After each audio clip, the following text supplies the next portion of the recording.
Nil, apa kabar Nil? Baik, Mas. Sehat ya? Sehat. Sehat. Gue kedatangan drummer handal nih. Wah. Nil, orang kan banyak tahu nih di Lampung. Ah, lo orang asli Lampung yang hijrah ke Jakarta, Iya. nyari nafkah dari main musik band ya kan? Betul. Cuman buat di bawah-bawah mungkin belum ada yang tahu ya kan? Makanya gue pengen tanya-tanya nih. Siap. Nil, lo main drum, hijrah dari Lampung ke Jakarta itu tahun kapan? Sekitar 2007-2008 lah. 2007-2008 ya. Bisa hijrahnya itu gimana ceritanya nih? Jadi ceritanya waktu itu gua ada band cafe di Lampung kan. Namanya itu band ya. Itu band. Iya. Oh ya ya. Udah gitu kita ngiringin anak Akademi Fantasi Indosiar, AFI. Avi, itu Ya. yang juara pertamanya siapa itu ya? Kurang tahu sih, gue cuma waktu itu ngiringin Bojes. Bojes. Oh ya ya ya ya. Nah dari situ terus dia ngajakin gua ke Jakarta. Jatuh cinta dengan pas main lagi main kayak gini. Wih, Mungkin drummer bagus nih, gue bawa nih, gue culik nih. bisa. Oh gitu ya. Iya, dari situ udah langsung kita ke Ke Jakarta. Jakarta. Gue ninggalin kuliah juga. Ya sampai sekarang sih stay di Jakarta. Jadi kuliah lu nggak kelar dong? Enggak. Eh, Terus antara lu ngambil keputusan untuk bermusik berangkat ke Jakarta sama ninggalin kuliah lu, orang tua lu gimana? Orang tua pasti nggak setuju, Mas. Nggak setuju Nggak ya? setuju, nggak didukung sama sekali sih waktu itu gua. Gitu Jadi ya? beneran ke Jakarta tuh bener-bener survive sendiri. Iya, yang penting ya. Cuman ya itulah membuktikan kalau gue bisa hidup dari musik ya sampai sekarang Gitu ya. tetap konsisten di musik. Terus untuk saat ini nih, lu sibuk sama band siapa? Sekarang sih gue masih kalau ngisi waktu luangnya reguler main-main di kafe-kafe, Band kafe-kafe ya. terus session artis juga. Lu main drum, kiblat lu siapa sih? Kalau kiblat John Bonham, John Bonham, drummer Led Zeppelin. legend itu ya. Gua rasa semua drummer yang ada di dunia, Iya. khususnya Indonesia, mungkin memfavoritkan Tadinya gue John Bonham. Dave Grohl, Mas. Dave Grohl. Dave Grohl, terus begitu gue nonton Dave Grohl, terus dia pernah bilang dia kiblatnya John Bonham kan. John Bonham Nah juga. dari situ juga gue ngulik-ngulik nonton John Bonham, emang gokil sih, legend. Pukulannya itu ya kita nggak tahu ya. Tahu. John Bonham. Keren. Neil, style lu suka nih kalau kita main drum kan ada settingan drum. Favorit lu settingannya apa sih? Gimana sih gitu? Settingan minimalis, Mas. Minimalis ya. Single start, the guitars, cuman Tom kick, 1. snare, tom 1, floor, simbal ya paling 3-4 lah. 3-4 ya. Tetap ya. Minimalis. Yang Karena penting kalau banyak juga bingung maininnya, Mas. kita sama aja yang tidur pukul-pukul Iya. juga ya. Selama lu main musik, pengalaman jam terbang apa yang berkesan di lu? Yang paling berkesan karena bisa sampai keliling Indonesia, keliling Asia, ya Dari itu Asia aja gitu sih. ya. Dari musik lu bisa keliling Asia gitu ya. Kalau Sampai- cuman pengalaman main bareng artis besar ya biasa aja sih kayaknya, Mas. Iya. Cuma kalau misalnya kita udah nyampe ke negara orang, Iya benar. itu sih Sambil nyari duit, sambil jalan-jalan. Neil, selain lu di musik, apa sih kegiatan lu? Mungkin lu punya usaha di luar musik? ada Ada ya? bisnis. Kasih tahu dong kawan-kawan, siapa tahu pengen tahu kawan di Gua luar. ada bisnis stick drum juga, Stick drum. made in Indonesia, namanya di Dice Drumstick. Oh, terkenal tuh. Follow ya IG-nya di Stick. Mungkin ntar nama Instagramnya ada di deskripsi kali. Ya, bisa nanti kita tulis. Ada di Dice Drumstick namanya. Terus, stick lu ini sudah berapa lama? lu bangunnya ini usaha ini? Gua mulai produksi stick itu dari 2010. 2010 sampai udah 10 tahunan ya? Ya, 10 tahunan. 10 tahunan. Terus Awalnya sih gue jual stick-stick lokal juga tetap Mas. Cuman gue sebagai seller doang. iya, Terus ya udah nyoba bikin sendiri dan ternyata sambutannya bagus. iya benar-benar. Jadi gue terusin sampai sekarang. Stokis ada stokis ya? Ada ya stokis ya. Terus drummer siapa aja nih yang pernah pakai produk lo? Banyak Wah, banyak ya, udah ribuan mungkin ya.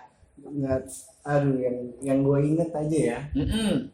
Yang gue inget tuh ada Alsa, drummer cewek tuh ada Alsa. Oh iya, Dia drummer Erwin Gutawa, Pialsa ya?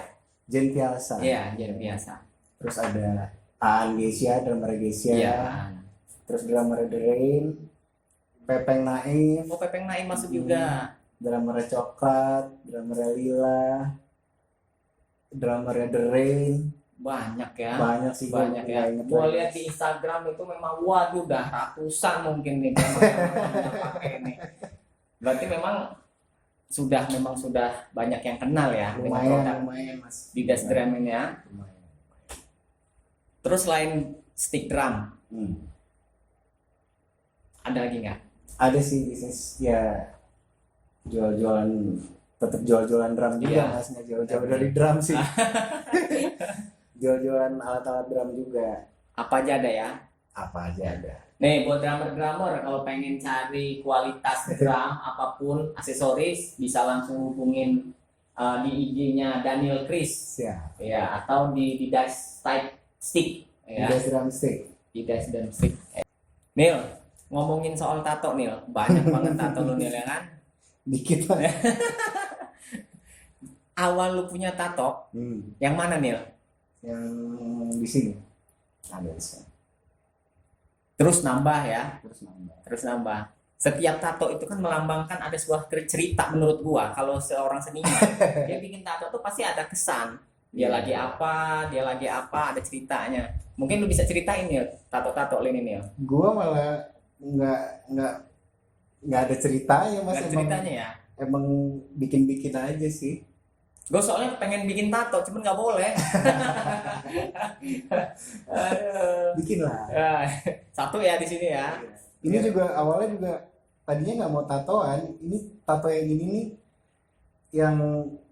yang bayarin tuh drummer kotak dulu, Posan. Oh si Posan ya. Jadi kita Tahu itu gua. sebelahan ngekos bareng, sebelahan kamar tuh dia bikin tato tuh. Nil sini Nil, udah gue bayarin gitu dia.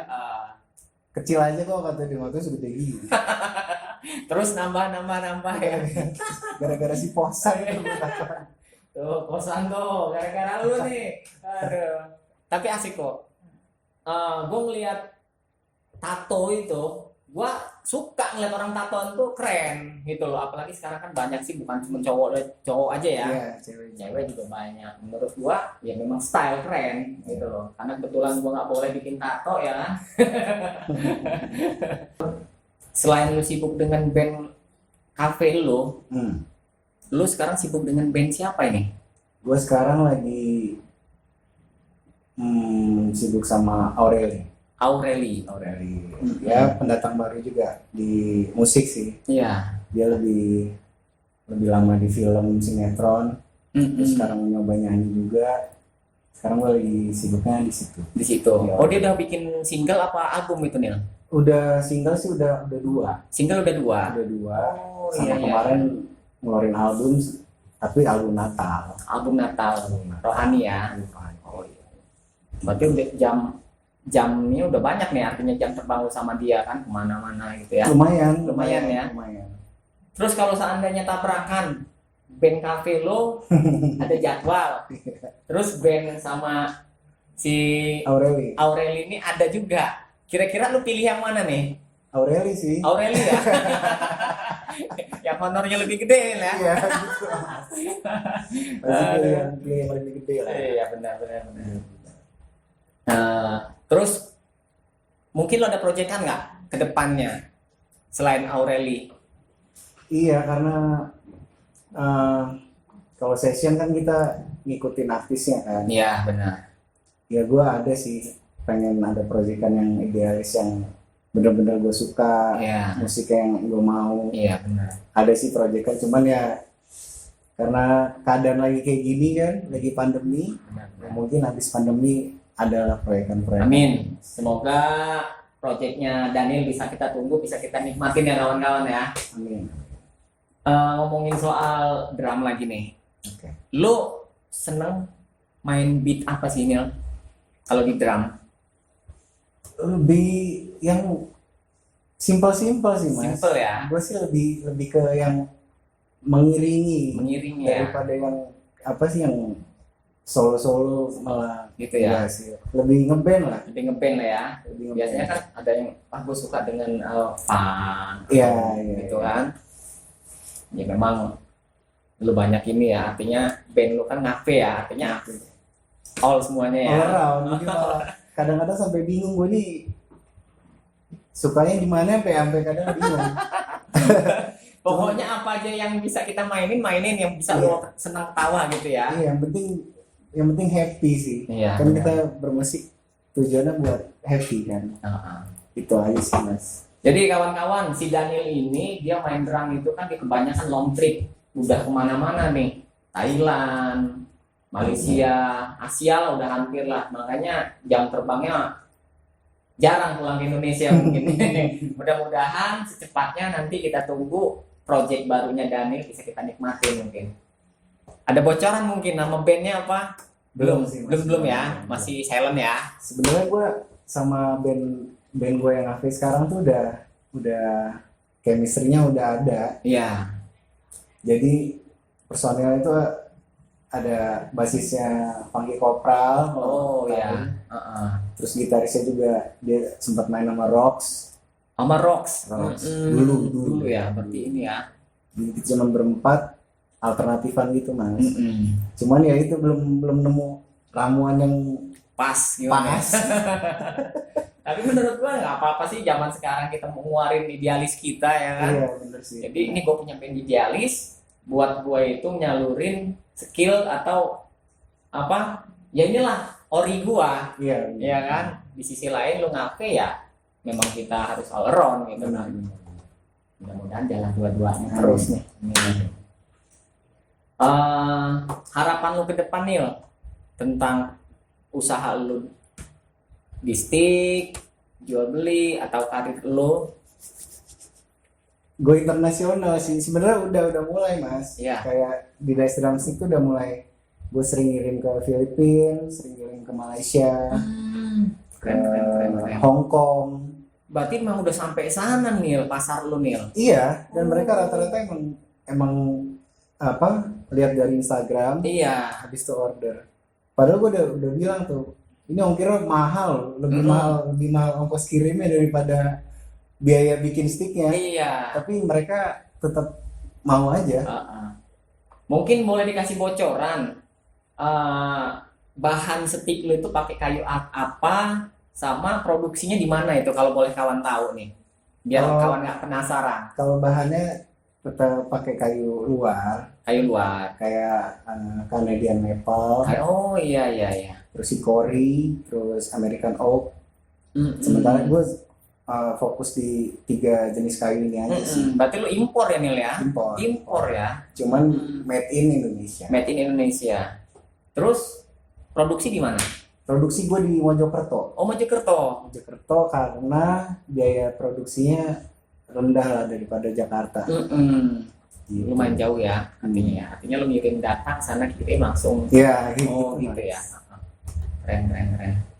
Jadi gue suka nih drummer yang udah punya produk dengan masih berbau musik. Masih ya berbau kan? drum. Berbau drum ya kan. Jarang loh Nil.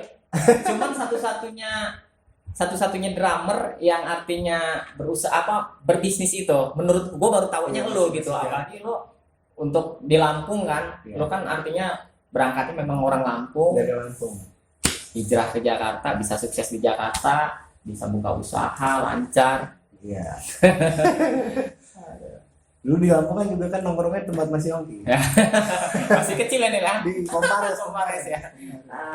Apa di Zebra masih? Zebra masih Zebra. Yoi. Stick lu itu Hmm. dari harga berapa nih sampai harga berapa? Stick itu dari yang paling murahnya Maple ya. Maple. Maple itu selusin gue jual 295.000 per lusin. Iya, per lusin itu ya. Lusin Itu belum ongkir ya? belum oke. Cuman ya harga kan bisa berubah sewaktu-waktu. Iya, benar. Cuman kalau sekarang sih segitu. Segitu ya. Sama yang paling mahalnya Hickory itu gue jual cuman 450.000. 400.000. Iya. 400.000 450.000 450 satu lusin. satu lusin. Tuh buat kawan-kawan drummer kalau ingin inden punya stick, mau logonya wajah nama kita Bisa. langsung aja logo band nama ya. Ya. Langsung aja nih follow IG-nya Didas Drumstick. Nah, pokoknya langsung pokoknya. Menurut lu untuk sekarang nih zaman milenial, pandangan musik menurut lu gimana nih Indonesia sendiri untuk bandnya?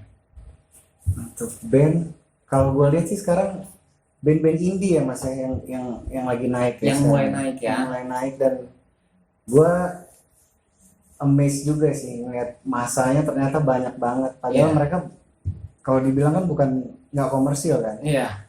Yang komersil terus promosinya juga ya istilahnya kalau kita zaman dulu kan band yang berhasil itu band yang masuk TV kan mas. Ya benar. Karena dulu kan cuma stasiun TV doang, belum ada YouTube dan kawan-kawan kan. Major label lah band-band Major label. Mungkin menurut gua juga sih, karena mungkin orang juga bosan dengan yang disuguhkan itu kan. Mungkin karena mungkin band-band yang komersil mungkin ngikutin pasar banget kan. Iya, benar-benar. Dan ternyata band-band indie ini masanya sih gila-gila sih mas. Gue lihat Keren-keren kok. keren banget. Band Jogja, Bandung, Jakarta. Lu umur berapa sih lu suka main drum, mulai belajar main drum itu di umur berapa sih? Jadi waktu slang konser di Unila itu tahun berapa mas? Waduh tuh tahun 2000-an lah yang pasti itu. Bukan 90-an ya? 90-an ya? 90-an lah. 90-an ya. Jadi ceritanya gue diajak nonton itu sama kakak gue Andre. Iya. Kawan kita. Nonton konser slang di Unila. Di Unila. Itu gue nggak ada kepikiran pengen jadi anak. Lu masih SMP kalau nggak salah dulu itu. Aku udah SMA ya? SD kelas 6 sih kalau nggak salah. SD. Salah semua gua. Atau satu SMP gue lupa.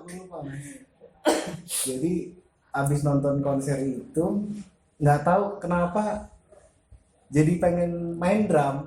Gara-gara ya? yang bimbing. Oh, jadi lu selama nonton slang itu lu ngeliatnya cuma bibim doang gitu ya? Iya, asik jadi pukul gitu ya? Iya. Terus maksudnya ngeliat crowdnya segala macam, wah bisa ngibur orang segini banyak, seru banget sih kayaknya. Benar-benar. Jadi sampai saat ini masih lu ingat pukulan drum bibim itu ya? Triggernya itu mas. Triggernya itu ya? Triggernya itu. Dari situ ya udah jadi wah kayaknya gue pengen jadi anak band. Iya. Jadi nongkrong di Kompares juga, maksudnya jadi nongkrong di komunitas musik. Iya benar. Jadi akhirnya ini ya tertular ya, karena kita ngumpulnya sama anak-anak musik tadi. Iya, ya. itu dia. Jadi drum lah yang lo pilih itu ya. Drum ya. Dengan alasan stylenya tadi dapet ya kali ya. Nggak tahu ya, maksudnya seru aja ngeliatnya, kedengeran paling kencang juga. Iya benar. Ini padahal drum itu di belakang loh Nil. Iya. Cewek-cewek itu nggak pernah lihat drummer kayaknya kalau lagi manggung itu kan vokalis gitu. Lo nggak ada pikiran buat vokalis waktu itu ya? Enggak ada. Pokoknya jatuh cinta di musik lo pokoknya udah buat drum lah, udah yakin. Drum. Langsung drum ya. Dan itu lo mulai main drum, belajar ya. Nongkrongnya sampai sekarang. Terus saat lo suka dengan drum, lo temuin siapa dulu itu yang harus lo belajar dasar drum itu gimana sih? Dulu sama Anda ya. Gua lagi jadi tersangka nih. Banyak banget dulu di Lampung, guru-guru yang ngajarin lu banyak sih. Ada Mas Yongki, ada Romi, Bang Romi, trotoar. Ya, terus ya. pernah sama Mas Robi Bangki Kopra juga. Robi juga ya. Pernah di Elvas juga. Elvas pernah. Pernah di Pondok Daud juga. Jadi udah banyak berarti lu artinya. Iya, cuman sebulan cabut. Gitu loh, cuman kebanyakan sih belajar akhirnya otodidak ya. Otodidak. Keren nih. Itu belajar dasarnya itu udah berapa guru tuh? Saking mungkin gua bego banget kali ya. Ya enggak. Itu sebuah perjalanan nih buat ceritanya sekarang ini. Tapi hasilnya petiknya sekarang ini lo dapetin kan gitu. Untuk kondisi Covid sekarang ini nih, pandemi. Seberapa pengaruh sih dengan kegiatan lu ngeband, ngafe sama usaha lu ini? Sangat berpengaruh sih Mas. Berpengaruh banget. Jadi ya kayak pekerja seni benar-benar nggak ada penghasilan sama sekali. Itu ya. Transaksi jual beli pun itu stop ya. Stop banget. Stop banget ya. Malah sekarang banyak anak band tuh yang jual-jual alat, bukan beli alat. Nah itu dia miris ya. Jadi mereka tuh sampai jual-jual alat. Gue tuh sampai 2 bulan terakhir tuh, ya ampun, yang nawarin gue tuh Mas, alatnya itu bagus-bagus banget. Gue juga dihubungin, gue juga. Iya. Ih, mau bayarin nggak sih? Waduh, kata gue, zaman sekarang ini gue sama, gue juga nggak ada pemasukan, apa yang mau gue beli gitu. Itu dia maksudnya, jadi berpengaruh banget, apalagi jual beli ya. Iya benar. Anak band aja sampai jual-jual alat, padahal kan customer kita kan anak band kan. Benar. Kita jual-jual alat ke mereka, sekarang mereka jual alat ke kita. Mereka nggak manggung, otomatis penjualan kita juga. Iyalah. Iya, mereka nggak manggung, benar. Ya mudah-mudahan lah Covid ini selesai. Amin. Ada new normal. New normal, mudah-mudahan bisa berjalan lagi. Amin. Band-band bisa ngafe ya kan. Dagang-dagang kita segala macam produk bisa jalan. Jadi kemarin di Hijau Daun mampir ke sini. Di Hijau Daun. Langsung inget kan? Ngobrol sama gua kan. Ceritain lu Nil. Ceritain lu. Seharusnya Mas, drummer Hijau Daun itu Daniel. Tapi saatnya masuk rekaman, handphonenya Daniel itu nggak aktif Mas katanya. Iya. Gue pulang balik nyari tahu di mana nih handphonenya, nomornya Daniel dan orangnya kemana. Nah, jadi pertanyaan gue pribadi. Kemarin dari Mas Dide ya. Sekarang jawabannya ya. Jadi kata gue, kemana nih? Kemana Dek? Gue juga nggak tahu. Nah, coba lu terangin biar Dide yang nonton nanti bisa ketawa. Jadi waktu itu gue udah di Jakarta. Udah mulai meniti karir di Jakarta. Terus Mas Dide ngabarin dia minta gue balik lagi ke Lampung dari Jakarta tuh buat ngejam lah istilahnya. Iya. Udah, gue balik tuh Mas, balik ke Lampung ngejam sama Mas Dide. Udah gitu balik lagi Jakarta, ada kerjaan kan. Ada kerjaan. Nah, Mas Dide juga bilang sih waktu itu ini proyeknya proyek serius, kita mau rekaman segala macem gitu kan. Udah gitu sampai Jakarta, gue dapet tawaran buat ya itu main band cafe yang lebih serius, long tripan. Udah mulai jauh-jauh juga ya terbangnya kan saat itu kali ya. Iya, dan karena gue orangnya suka nyari pengalaman baru. Adventure ya. Jadi ada 2 pilihan gitu kan. Aduh, ini gue mau kemana ya? Mau ngeband sama Mas Dide apa tetap survive di Jakarta? Bukan survive sih, maksudnya apa long trip nih buat keliling kan. Akhirnya waktu itu gue milih long trip. Iya. Tapi kenapa nggak handphone itu lu angkat? Itu mungkin jual kan. Nggak, waktu itu banyak latihan juga kan Mas. Sibuk juga sih, mungkin ngulik-ngulik segala macem. Gue juga lupa sih waktu itu kenapa. Sampai saat ini pernah nggak si Dide nanya sama lu, Del kemana sih lu Del? Waktu itu gue cari nih lu nggak ada gitu. Tapi masih kan calling-callingan masih, ya. Masih hubungan masih baik. Gue ketawa-tawa kemarin si Dide cerita, waduh seru nih kata gue kan. mungkin belum jodohnya kali. Ya, Jadi mungkin ntar kalau misalnya Rio ada keperluan bisa mas, ayo mas. nah tuh deh, kalau misalnya drummer lu Rio lagi ada keperluan nggak bisa manggung, nggak bisa main sama Hijau Daun, nggak bisa 24 jam. Wah siap. Ada. Terus lu gimana nih? Artinya kira-kira Ya. waduh, seharusnya sekarang gue tuh ada di sana tuh. Ada nggak penyesalan gitu? Enggak sih. Salah sih enggak sih, karena menurut gua kan nggak ada yang kebetulan kan. Iya benar. Jadi mungkin emang jalannya Tuhan gua harus. Karena gua dari karena ngeband keliling Indonesia, ketemu istri juga di luar kota itulah, karena gua keliling itu. Iya benar. Jadi ketemu istri, ya mungkin ya itulah jalan Tuhan. Iya benar. Kalau nyesel sih enggak, cuman gua seneng Ya, artinya ngeliat kawan kita berhasil ya. Kita kasih semangat lah, support buat mereka. Iya. Nil, banyak nih kawan-kawan kita yang dari Lampung ini hijrah ke Jakarta, anak-anak band yang sukses. Banyak orang-orang hebat, banyak banget. yang Harus lu undang nih mas. nah makanya gue mohon buat kawan-kawan yang udah di Jakarta udah sukses, mampir sini dong. Ya kan, kita ngobrol-ngobrol masa zaman dulu nih. Banyak banget. Harapan lu buat anak-anak band Lampung, menurut lu yang sebagai artinya fighter yang sudah dari Lampung ke Jakarta, itu apa motivasi buat mereka?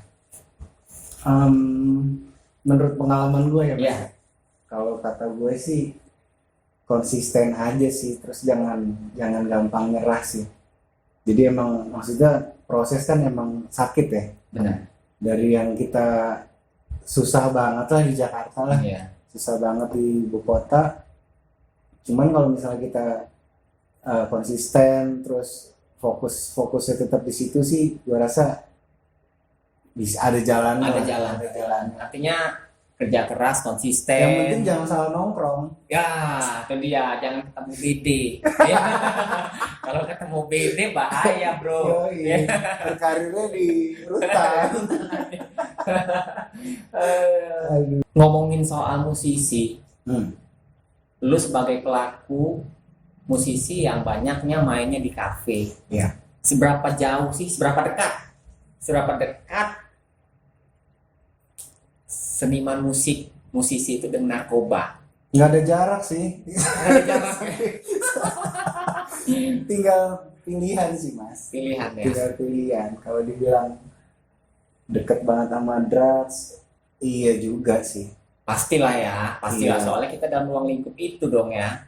Iya, gue sih nggak munafik, maksudnya ya dulu juga pernah berkecimpung di situ juga, maksudnya sekumpulan dengan orang-orang yang user juga. Iya. Ya emang nggak bisa dibilang nggak ada, pasti ada. Godaan pasti ada. Apalagi pas lagi main, kawan datang atau user datang atau gimana kan, nih lu minum, awalnya minum dulu nih. Iya kan, cobain enak nih. Iya kan, pancingan enak kan. Besok terus nagih, akhirnya pakai kantong sendiri malah beli ya. Gitu. Menurut lo, gimana sih biar kita itu bisa jauh dari narkoba? Yang pasti lu pribadi lah, lu kan banyak main di kafe. Ya. Cara lu ngejauhin dari narkoba itu gimana? Caranya dekat sama Tuhan mas. Gitu ya. Nggak ada jalan lain sih kalau kata gua. Berani ngomong tidak gitu ya, ditawarin. Ya. Mungkin ya salah Karena satunya. Nggak ada apa-apa juga di sana. Benar, nggak ada yang ditunggu ya. Nggak ada. Iya, nggak ada apa-apa lah. Nggak ada Pokoknya apa-apa. cuma ngabisin duit juga. Iya. Yang ada dia nunggu kita mati. Ya kan, kalau kita nungguin dia nggak ada apa-apa di sana kan. Benar. Neil, lu bolak-balik Lampung Jakarta. Artinya rutinitas lu itu beberapa sering sih? Atau memang lepas kangen aja menyokap baru balik? Kalau balik Lampung sih cuman ya setahun sekali lah pas hari raya. Jadi lebih sibuk di Jakarta mas. Gitu ya. Terus saat lu balik di Lampung nih, ngeliat anak band Lampung, lu masih ngikutin nggak sih anak-anak band Lampung? Nah lumayan nggak ngikutin. Nggak ngikutin ya. untuk saat ini karena gue masih domisili di sini, banyak band-band ajib di sini menurut gue. Oh ya. Yang udah bisa main di apa kemarin kita undang si Tio Saxophone, dia kemarin main di Ngayok Jazz. Mewakili Lampung untuk main jazz di Jogja. Keren sih sebetulnya, keren. Artinya sepeninggalan lu dari Lampung ke Jakarta sebetulnya banyak band-band ini. Yaitu artinya cuma lu lah yang pernah survive yang bisa kasih motivasi buat mereka coba kalau berani fighter ke Jakarta kenapa enggak gitu iya, ya. Bener sih. Cuman kan sekarang kan kalau dulu kan emang kita harus ke Jakarta kan Mas. Iya. Kalau dulu ya. Kalau sekarang kan udah zaman digital sebenarnya sih dari mana aja sih. Dari mana aja asal mereka konsisten berkarya, gua rasa semua bisa sih. Iya benar. Bisa dari YouTube, dari Spotify. Yang penting kreativitas, mau kerja aja gitu udah ya. Gak sesusah kayak kita dulu kan. Zaman gua dulu pengen mau belajar drum, nggak ada tempatnya di mana belajarnya. Iya kan? Terus mau nyari alat yang bagus, belinya harus ke Jakarta. Itu dia. Terus mau ngeliat drummer nonton di mana? Kalau sekarang enak buka klik keluar. Dulu belum ada. Iya. Nah artinya zaman sekarang itu semua digampangkan kan. Kenapa kalau misalnya sudah gampang, kenapa kita nggak mau ya? Harusnya bisa bikin karya yang hebat-hebat sih sekarang. Karena semuanya gampang kan. Oke Nil, mungkin gue udah terima kasih lo udah mampir ke sini. Siap. Artinya kita udah banyak cerita-cerita ya. Besok-besok kalau gua undang datang lagi dong. Kalau pas lo datang di Lampung. Siap. Makasih banyak. Mungkin lo ada harapan buat saat dalam kondisi COVID ini gimana nih? Buat harapan gue sih kita jangan takut sih Mas. Karena bahaya itu emang ada, tapi takut itu kan pilihan. Iya, benar. Jadi maksud gue kalau kitanya mikir positif aja, terus ngejalanin hidup lebih sehat, lebih bersih, gue rasa sih aman-aman aja sih. Amin. Mudah-mudahan secepatnya kita bisa beraktivitas. Masih di Kompares TV. Oh, thank you Neil. Siap Mas.